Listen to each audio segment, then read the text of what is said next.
Les résultats du bac viennent d'être diffusés et je suis tout le temps surpris par certains parents qui, au lieu de remettre leurs enfants face à leurs responsabilités, c'est-à-dire pointer du doigt les raisons pour lesquelles ces enfants ont échoué le bac, on constate que beaucoup de parents sont plutôt en train d'encourager ces derniers, de féliciter ces derniers d'une certaine manière, et donc, au final, d'encourager l'échec. Excusez-moi les amis, si vous avez échoué le bac, c'est parce que vous n'aviez pas le niveau. Il faut que quelqu'un vous dise la vérité. Trop, c'est trop.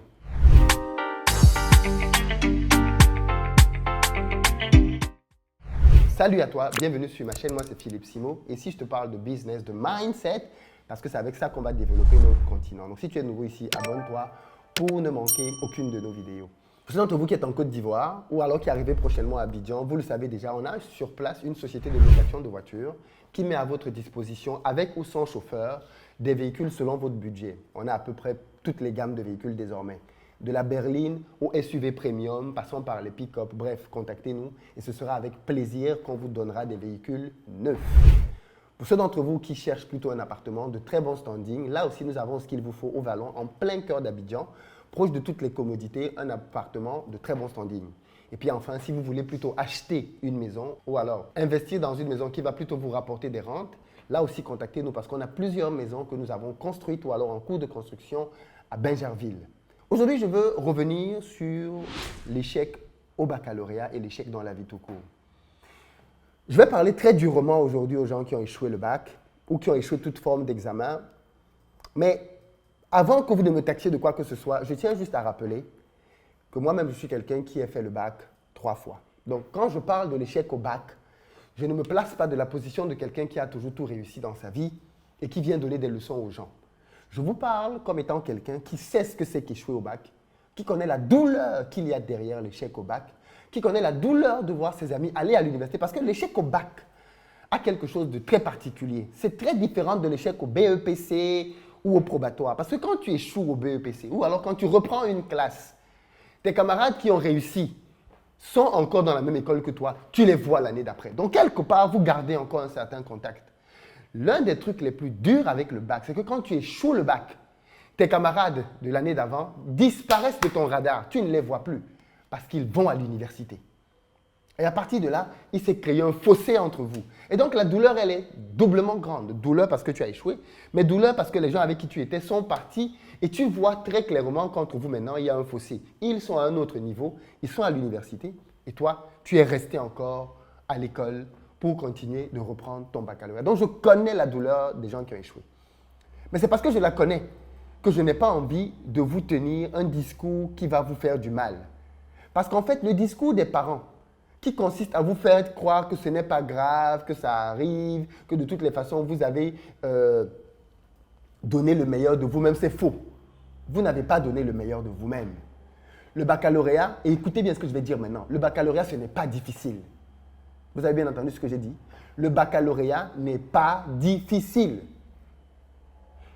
Le baccalauréat, c'est un examen abordable. Je dis bien que le baccalauréat, c'est un examen abordable. Il faut savoir que dans un pays comme la France, le taux de réussite au baccalauréat est au-dessus de 90%. Au Cameroun, cette année, on a été à 67%, je crois. En Côte d'Ivoire, à peine 30%. Mais les épreuves qu'on donne au baccalauréat, ce n'est pas sorcier, ce n'est pas magique. Pourquoi les enfants ne réussissent pas? Il faut se dire la vérité, c'est parce que les enfants n'ont pas le niveau. Quand quelqu'un a échoué au bac, c'est parce qu'il n'avait pas le niveau. Il n'y a pas de midi à 14 heures, non. Une épreuve de maths, c'est sur 20 points. Tu peux trouver quelques points difficiles, ainsi de suite, mais dans tous les examens de baccalauréat. Prenons le cas des mathématiques. Moi, j'ai un bac mathématiques, donc je sais de quoi je parle. Mathématiques, physique. Vous allez vous rendre compte que tous les bacs sont constitués, les épreuves sont constituées d'une manière assez intelligente. Si on a su, par exemple, en général, on peut mettre 5 exercices, peut-être 5 exercices de 4 exercices de 5 points. En général, comme ça, on touche plusieurs thèmes dans le programme. 4 exercices de 5 points ou 5 exercices de 4 points. En général, les 2 premières questions sont très abordables. C'est-à-dire que vous prenez la thématique, sur les 5 points, vous allez vous rendre compte qu'on peut mettre 4 ou 5 questions qui sont chacune sur 1 point ou 1,25. Et la moitié des questions sont basiques. Ce qui veut dire qu'un élève qui est juste moyen va pouvoir prendre au moins 2,5 points pour chacun des exercices. Parce que les 2 premières questions sont simples. Tous ceux qui ont eu leur bac peuvent témoigner de ça. Les 2 premières questions sont accessibles. Ce sont les 2 dernières qui sont souvent un peu plus approfondies. Là où on demande à l'élève d'aller chercher un peu plus de capacité. Mais même dans les deux dernières questions, la 3e question est une question intermédiaire. Donc, elle est entre le facile et le difficile. Donc, on peut l'apprendre. Un élève qui est assidu à l'école, qui fait ses exercices, s'en sort avec 12 sur 20, sans trop de difficultés au bac. Parce que tenez-vous tranquille, si vous êtes dans une bonne école, ce qu'on va vous donner au baccalauréat est moins difficile que ce que vous avez fait pendant toute l'année scolaire. Pendant l'année scolaire, on vous prépare à des choses beaucoup plus difficiles. Il faut qu'on dise la vérité aux étudiants. Pourquoi les étudiants échouent le bac? Parce que de nos jours, les élèves de terminale n'ont plus la tête à l'école. Les élèves de terminale ont la tête à l'amusement. Les élèves de terminale boivent de l'alcool comme s'ils étaient des soulards patentés. Les élèves de terminale passent leur temps dans le sexe, à courir derrière les filles, à courir derrière les gars. Les élèves de terminale passent leur temps dans les soirées, à s'amuser toute l'année. Est-ce qu'on peut dire cette vérité? Parce qu'on ne peut pas bâtir une nation avec les gens qui ont passé leur vie à tricher. C'est l'une des raisons pour lesquelles on a beaucoup d'incompétents à plusieurs postes. On a beaucoup d'incompétents qui nous dirigent, beaucoup de totaux, de nuls. Parce qu'ils ont évolué dans des systèmes dans lesquels ils ont passé leur vie à être moyens, à tricher, à faire la fête. Et puis un jour, parce qu'ils connaissent tonton, parce qu'ils connaissent tata, parce qu'ils sont amis avec tel, on les copte à un poste de direction. Et vous ne comprenez pas pourquoi le pays va mal. Qui dirige beaucoup de nos instances? Est-ce que ce sont les meilleurs? Souvent. Allez vérifier. Pas toujours. Les pays là où vous allez voir qu'on accorde le mérite, on choisit par le mérite les dirigeants. Vous allez voir que ce sont les pays, même en Afrique, qui se démarquent. Parce qu'on met les méritants au poste de direction. Donc cette histoire du bac, c'est juste un prétexte pour moi pour parler de la méritocratie qui a foutu le camp dans nos pays. Mais quand vous avez donc un peuple qui est mal formé, dont la base est mal faite, qu'est-ce que vous pouvez espérer? Moi, je vois des gens sur les réseaux sociaux qui félicitent, gargarisent leurs enfants qui ont échoué. Oh, mon enfant a échoué, mais il va ouvrir un commerce. Ah bon? Donc, on récompense l'échec au bac par l'ouverture d'un commerce. C'est comme ça la vie. Quelle est la leçon qu'on est en train de donner à l'enfant? C'est ça la vie. C'est-à-dire que l'enfant n'avait pas le niveau pour réussir le bac, quand il n'avait rien d'autre à faire. Maintenant, tu viens lui donner un commerce. Et tu penses que c'est avec un commerce en plus à gérer, plus ses études, qu'il va pouvoir avoir le bac. Tu es en train de le condamner à échouer encore au moins peut-être 3-4 fois. Et à se tromper par le fait que le commerce va lui rapporter un peu d'argent. Et donc, il va penser que l'argent du commerce, là même, ça sert à quoi les études? Parce que j'entends les gens dire ce genre de bêtises.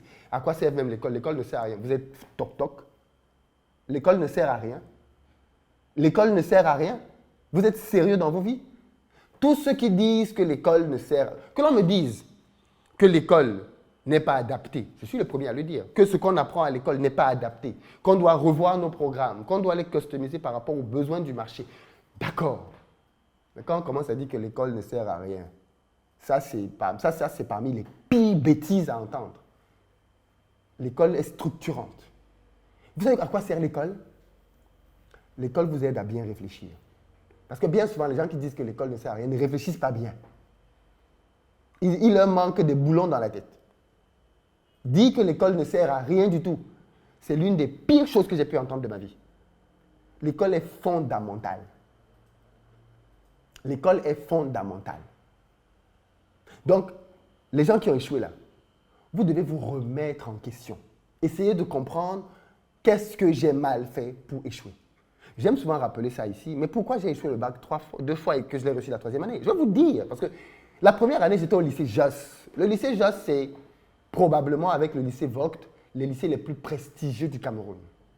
C'est vraiment les lycées d'élite du Cameroun. Parce qu'au Cameroun, on a 2 systèmes. On a un système public et un système privé. Et au Cameroun, les lycées d'élite publique n'ont rien à envier au collège.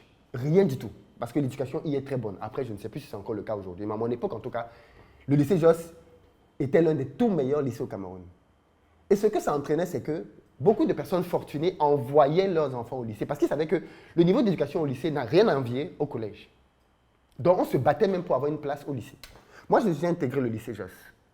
Le lycée Josse, pour que vous compreniez bien pourquoi j'ai échoué la première année, je vais vous le dire aujourd'hui pour la première fois. Le lycée Josse, c'est un lycée où j'avais dans ma salle de classe, en première et en terminale C, dans ma promotion, 2002-2003, énormément d'enfants de riches. J'avais dans ma classe à l'époque Contélizo, ils vont se reconnaître. D'ailleurs, Contélizo, le père de Contélizo à l'époque, je crois qu'il était commandant du port de Douala. J'avais dans ma classe Anguin. Anguin, son père est, je crois, ministre. Je ne sais pas si son père est encore ministre, mais son père était ministre pendant longtemps. J'avais dans ma classe Ndoé. Ndoé, son père et sa mère, ses parents étaient dans le business, faisaient des affaires. Je ne sais plus trop lesquels, mais c'était des gens qui étaient assez nantis. Voilà des gens qui habitaient tous à Bonandia, Bonapriso, les gens dont je parle là. J'avais dans ma classe Nouton. Nouton, son père était un directeur, je pense, à la Société Générale. J'avais dans ma classe, et je peux vous en citer comme ça, beaucoup d'enfants de grosses têtes et de grosses fortunes au Cameroun. Tous étaient mes camarades de classe, en première et en terminale C. Autant vous dire que c'est dans une salle de classe dans laquelle, en termes de marque, ça tapait très fort. Très, très fort. OK? Entre ces gens dont je parle. Là, j'ai cité le top, mais dans cette même salle, j'avais Rissouk. Rissouk, son père est directeur d'assurance. Sa mère, de regretter de mémoire, que j'aimais énormément d'ailleurs, était directrice chez Orange. J'avais qui d'autre dans la classe? Enfin, j'avais des camarades de classe dont les parents étaient des top players dans le pays, dans ma salle de classe. OK? Et je laisse encore d'autres, mais vraiment, j'en avais plein comme ça. Vous imaginez, moi qui venais de nulle part, j'avais dans ma classe Olivier Madiba. Olivier, qui a ouvert Kiro Games par la suite. J'avais dans ma classe, bref, une promotion. Voilà, il y a plein de gens vraiment très, très bien câblés dans la tête dans cette promo-là. Mais dans ma classe, beaucoup d'entre eux allaient toutes les vacances en France. Moi, je n'avais jamais mis mes pieds en France. Beaucoup d'entre eux avaient un train de vie juste. Ils venaient en classe parfois avec des voitures de leurs parents, bien évidemment. Des chauffeurs. Ils changeaient des baskets tout le temps. Et donc, moi qui étais dans cette salle de classe, je suis tombé dans le piège, venant de familles plutôt modestes, d'essayer de suivre le rythme. Je ne pouvais déjà pas suivre le rythme, de toutes les façons. Je me rappelle bien que quand j'ai eu mon probatoire, j'avais demandé à ma mère, comme cadeau unique, une Timberland. Et je me rappellerai toujours de l'effet que ma Timberland a fait comme effet à la rentrée. J'avais acheté à l'époque, enfin, elle m'avait acheté une Timberland grise métallisée. Quand je suis arrivé à la rentrée avec cette Timberland, tout le monde m'a donné le respect. Même les fils de riches dont je parle, certains d'entre eux en tout cas.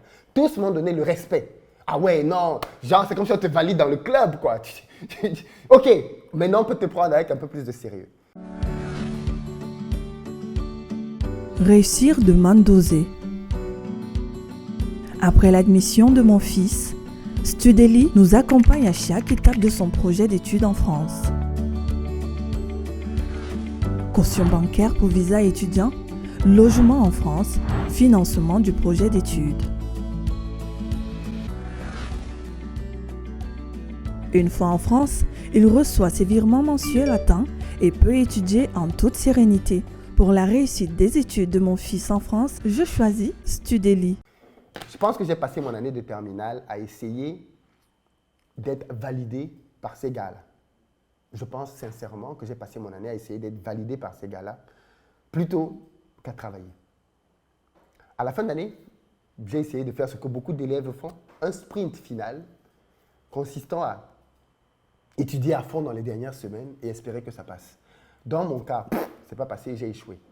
Oh, j'avais pleuré, ma famille avait de compassion de moi. Oh, franchement, l'enfant a étudié. Parce qu'il se rappelait juste des dernières semaines. C'est comme ça que les parents sont. Ils se rappellent juste des dernières semaines là où tu étais dans tes cahiers avant le bac. Ils oublient que toute l'année, tu n'as rien foutu. Et donc, je suis parti d'un sentiment d'injustice. Je me disais, mais pourquoi? Parce qu'en plus, j'avais beaucoup révisé le bac avec Olivier Madiba. Et je ne sais plus un autre pote. Je ne sais pas si c'était Albert ou je ne sais pas trop qui. En tout cas, les gens avec qui j'ai révisé, les deux ont réussi, moi j'ai échoué. Et donc, je trouvais ça tellement injuste. En me disant, mais c'est pas possible. J'ai révisé avec tel, il a réussi. Moi, j'ai échoué. J'étais trop vénère. J'étais trop fâché contre la vie. Je sais que ce n'était pas injuste. C'était injuste. C'était trop juste. Je n'avais pas le niveau. C'était trop juste. Je n'avais juste pas le niveau. L'année d'après, j'ai dû reprendre. Mais parce que je ne voulais pas assumer la honte d'avoir échoué, parce que la plupart de mes potes dont je parle avaient réussi. J'ai changé de lycée pour aller au lycée de Newbell. Newbell, ça n'a absolument rien à voir avec le lycée Jos. Newbell, c'est un lycée qui donne sur un marché. Okay, le marché central, un gros marché en Afrique centrale.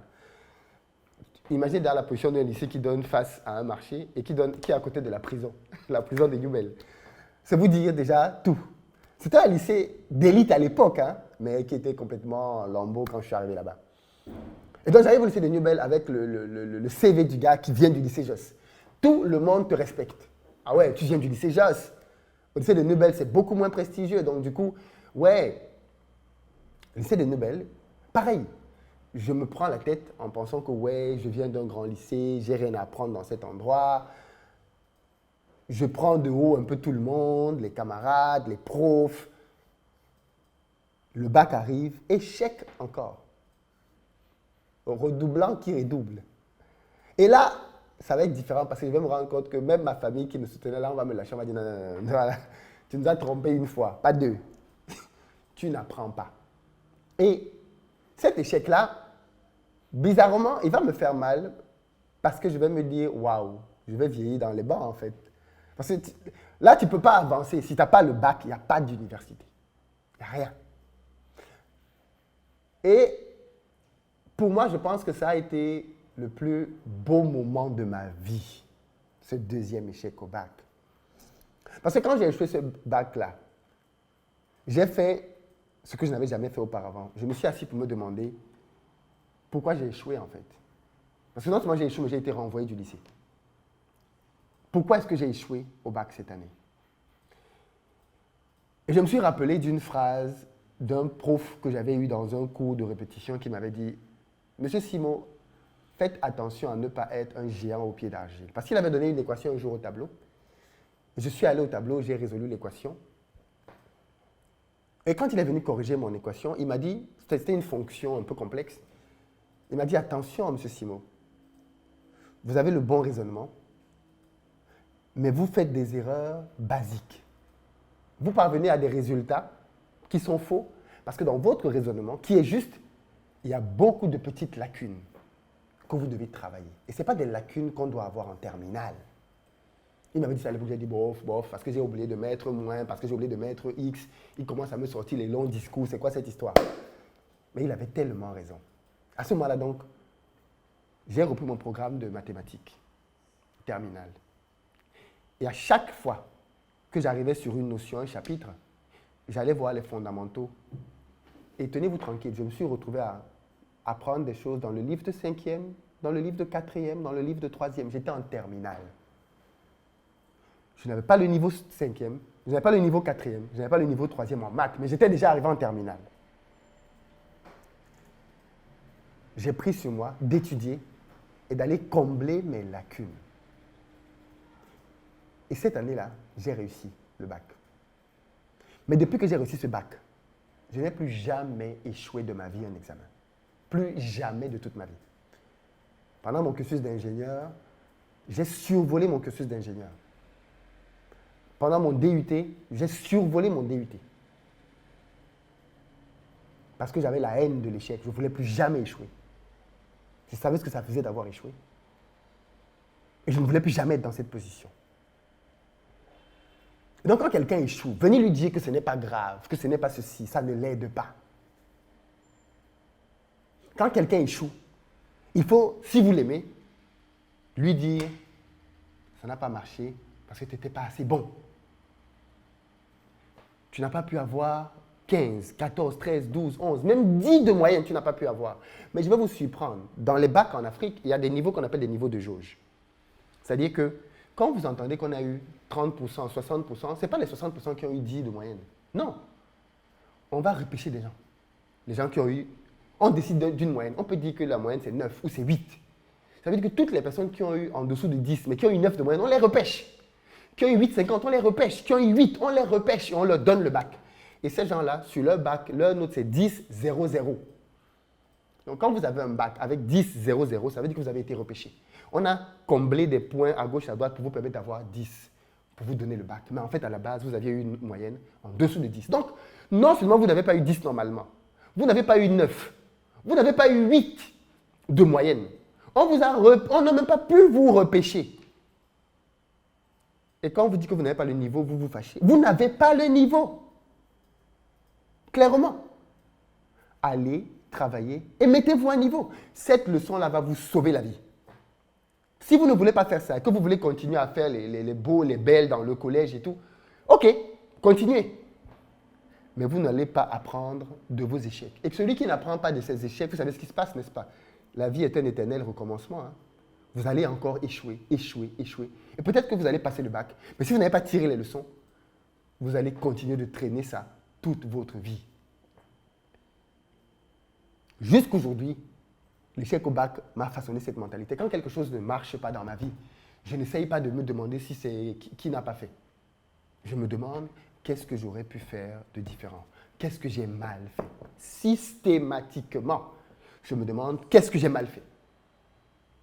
Si ma chaîne YouTube ne marche pas bien, ce n'est pas la faute de YouTube, ce n'est pas la faute des abonnés, ce n'est pas la faute de mon monteur ou de mon... Non, non, non, non, non. Qu'est-ce que je n'ai pas bien fait? Je prends sur moi 100% de la responsabilité et je réfléchis à ce que je peux implémenter pour faire changer les choses. Je n'essaye pas d'accuser quelqu'un. Mais ça, cette mentalité-là, je la tiens de mes échecs au bac. Je la tiens de mes échecs répétés au bac. Donc peut-être que finalement, votre échec au bac est une très bonne chose. Peut-être que votre échec au bac, c'est une excellente nouvelle. Parce qu'enfin, dans votre vie, vous allez pouvoir vous poser et réellement apprendre. Et si vous faites ce travail-là, alors vous aurez appris quelque chose que les gens qui ont réussi n'ont pas appris. Mon père m'a dit une chose une fois qui m'avait beaucoup réfléchir. Mon père a eu un parcours linéaire à l'école.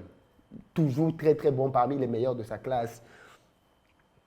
Il a fini l'école, il a commencé à travailler. Rapidement, il est devenu directeur. À 27 ans, il était directeur de banque. 27 ans, à l'époque. Il fait partie de la première promotion des cadres africains qui dirigeaient le pays. Puisqu'avant lui, ce n'était que des blancs et des colons. Donc il fait partie des premiers Africains à qui on a donné des postes de responsabilité. Mon père me dit que, ça c'est quand j'ai échoué le bac pour la deuxième fois qu'il m'a donné ce discours qui m'avait aussi beaucoup marqué. Il me dit que, au final, je peux te reprocher d'avoir échoué, tout ce que tu veux, mais c'est peut-être une bonne chose, tes échecs au bac, et que tu les aies maintenant. Il me dit, parce que moi, Philippe, parce que mon père s'appelle Philippe, je m'appelle Philippe, donc du coup il dit, parce que moi, le premier échec dans ma vie que j'ai eu, c'est quand j'ai perdu mon travail de directeur. Avant ça, tout me réussissait. Tout me réussissait. À l'école, au travail, tout me réussissait. Personne ne me résistait. Il dit, quand j'ai été viré de la banque, j'ai connu mon premier échec. Il dit, ça a été tellement dur que j'ai pensé à me suicider. Et il dit, ce n'était pas juste une pensée. Un matin, j'ai pris un verre, j'ai pris des cachets que j'allais prendre pour les avaler et mourir. Et il dit, je ne dois m'assurer qu'au fait que ce matin-là à la maison, j'avais mon frère et ma soeur qui étaient là à la maison avec lui. Et quand il est entré dans la chambre pour boire ses comprimés, ils l'ont suivi et ils ne l'ont pas lâché d'une semaine. Donc du coup, il s'est allongé sur le lit en attendant que les enfants repartent et il s'est endormi. Mais il avait déjà mis son cachet et son verre d'eau prêt à se suicider. Tellement cet échec était dur et douloureux pour lui. Et il me dit, finalement, l'échec a quelque chose de positif. Je n'avais jamais su ce que c'était. Et quand ça m'est arrivé, je n'ai pas su comment réagir. Et donc, toi, le fait que tu aies de l'échec maintenant, c'est peut-être une très bonne chose. Et donc, j'ai envie de te donner le même conseil. Ton échec au bac est peut-être une très bonne chose. Et si tu apprends cette leçon, ça, ce sera mieux qu'avoir le bac. Ça, ce sera mieux qu'avoir le bac. Parce que c'est une leçon qui te servira pour toute ta vie. Parce que l'année prochaine, tu auras le bac. Si tu travailles, c'est tout. Tu te mets à niveau, tu travailles, tu vas avoir le bac. Mais beaucoup de tes camarades qui ont eu le bac n'ont pas eu cette leçon dans la vie. Et puis, by the way, la vie, ce n'est pas une compétition, ce n'est pas une course. Beaucoup de mes camarades qui ont eu le bac 1 an, 2 ans avant moi, je n'ai rien à leur envier aujourd'hui, absolument rien à leur envier. Professionnellement, financièrement, d'un point de vue familial, d'un point de vue avec les enfants, je n'ai rien à leur envier, absolument rien du tout. Donc ne pensez pas que parce que vous avez raté le bac, vous avez raté votre vie, vous n'allez plus rien réussir, rien ne va marcher pour vous. Non, ça c'est très faux. C'est absolument très faux. Absolument très faux. il ne tient qu'à vous de redresser la barre de votre vie et de décider où vous voulez aller. Si vous le faites, tout est encore possible. Mais par contre, vous devez apprendre. Apprendre de vos erreurs et changer le game. Voilà ce que je voulais vous partager dans cette vidéo. J'espère que vous avez pris le temps d'aller jusqu'à la fin de la vidéo et que vous allez en tirer tous les bénéfices. Je ne vous en dis pas plus. Je vous attends dans les commentaires. Très bientôt.